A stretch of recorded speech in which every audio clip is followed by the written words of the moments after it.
The following is a production of Woods Hole Oceanographic Institution.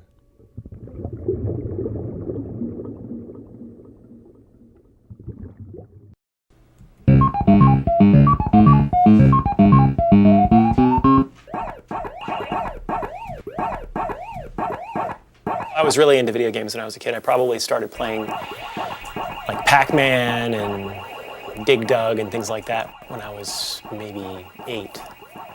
I think a lot of the earlier video games were almost more like puzzles. Back then it was all about logic and looking for patterns and things like that, which I think is a lot of what math and engineering and science, for that matter, is about. So I think honing those parts of your brain when you're a kid actually can lead people toward careers in engineering and science and math.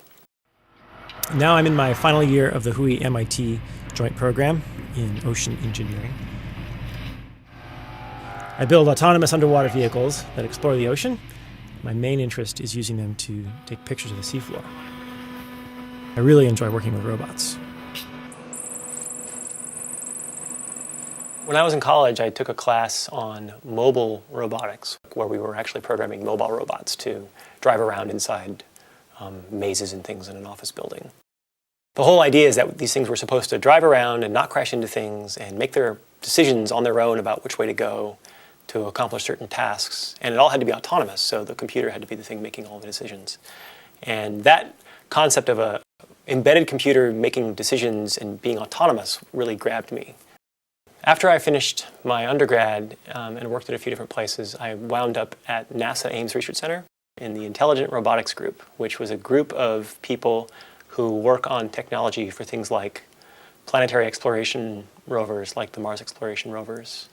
I did work a little bit on the ground crew of the Spirit and Opportunity robots. I worked with a group that was looking at pictures coming back from the microscopic imager, which is a little sort of like a high-resolution magnifying glass type camera on the robot's arm. The Mars exploration program was great, but it takes a long time to put a robot in space. Putting a robot in the ocean doesn't require nearly as many resources. And honestly, I thought that the questions that these robots were answering were more scientifically relevant now to people on Earth than the robots in space are answering. We just need to learn about our own planet, I think, because we live here. My name is Hanuman Singh. I'm a scientist here at the Woods Hole Oceanographic Institution, and I am Clay's advisor. The first time we went out to sea together was the Arctic as part of the Agave expedition in 2007. I guess I was nervous, but I was more than that, just really excited, because I was going, to within a few hundred miles of the North Pole. But when it came time to actually put the robot in the water, then I was extremely nervous. There's all this apprehension about what's going to happen, what's going to go wrong, when's it going to come back, is it going to break, is it going to work? So you really feel on the hook and responsible for the quality of the data that it brings back with it, which might be 24 hours later. So there was one time when the hole that the robot was supposed to surface in closed up. When the robot finally came up near the ship, we knew it was very close by because we could communicate with it and range to it acoustically.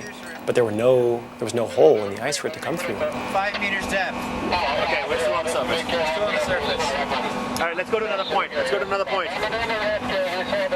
Let's go to another point. And even though the vehicle was right there, we could hear it, we knew where it was from a navigation standpoint, we couldn't see it. And there was a real possibility that we could lose a vehicle within 50 meters of where we were. And so the helicopter went out and was dangling an avalanche beacon receiver and trying to locate it, pinpoint it underneath the ice. And ultimately, we spotted it right next to the bow of the ship.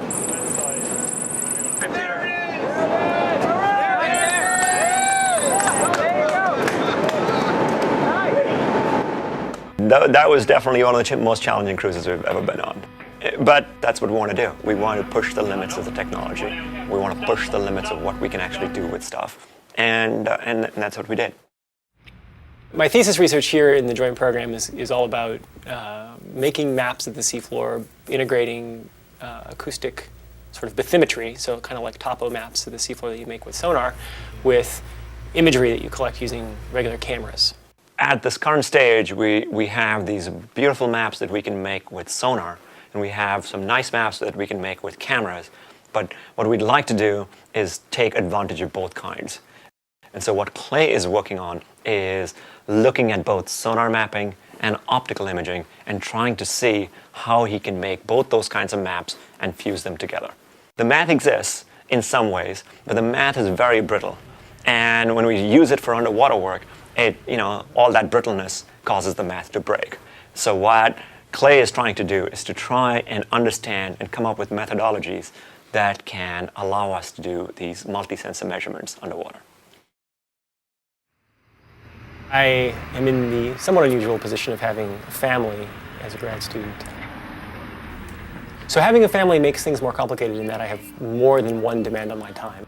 A lot of people go into graduate school expecting to be in the lab all the time, working all the time. And that happens with a lot of people. For someone with a family, though, you have to balance the demands of work with all the other things you want to spend your time doing. It's coming! The preschool that my son attended required parents to work. And the work there basically involved helping the teachers out, playing with the kids, cleaning up, and making the snack. Mostly it was playing. It's really fun. When you think about the stress and the pressure of working at a place like MIT and Woods Hole and doing really high-quality research, you need to be balanced. You can balance it by finding something which is completely unrelated to your research, whether it's some sport or whether it's music, or, as in Clay's case, whether it's his family. When you're having a hard time with your research, it's nice to step back and say, look, I'm just going to go home, play with my kids. I think that being a graduate student and having a family is one of the best situations. It provides a lot of perspective and balance because I know that at the end of the day I'm going to be able to come home and there's other very important things going on. And it's good.